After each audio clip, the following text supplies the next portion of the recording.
இன்றே டவுன்லோட் செய்து உங்கள் ஃபேவரட் ஷோக்களை என்ஜாய் பண்ணுங்க. என்னாச்சு? எல்லாம் ஓகேனா? ஏன் டென்ஷனா இருக்க? ஏதாவது ப்ராப்ளமா? இல்லையே, இப்போதைக்கு எந்த பிரச்சனையும் கிடையாது.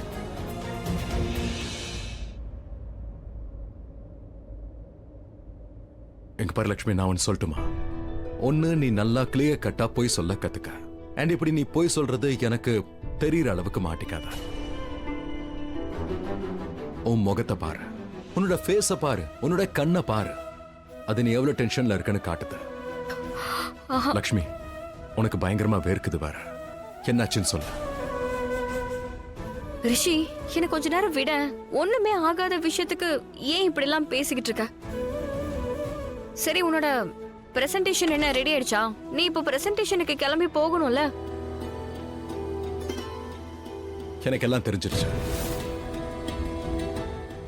நீ ரொம்ப அழகா டாபிக்க மாத்திட்டு இருக்க. அதிலே தெரியுது. அதாவது நீ என்கிட்ட உண்மையை சொல்ல போறது இல்லைங்கிறது. சொல்றதுக்கு எதுவுமே இல்லாத போது நான் என்னத்த சொல்ல முடியும்? ஒன்னும் கிடையாது. எனக்கு ஒரு சின்ன வேலை இருந்தது, அதை முடிச்சிட்டு வரலான்னு போனேன். அதே என் முகத்தை பார்த்தே சொல்லலாம்ல.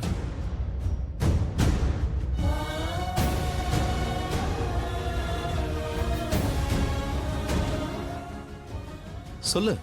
எல்லாமே நார்மலா தான் இருக்கு.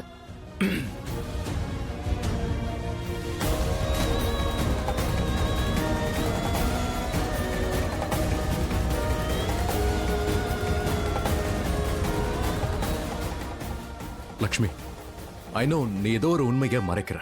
கண்டிப்பா ஏதோ ஒண்ணு இருக்கு.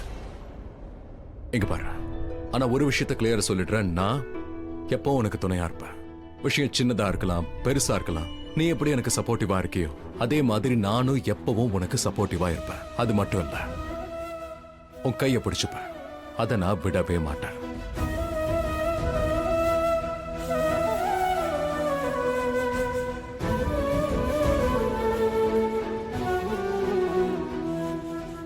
பாய்.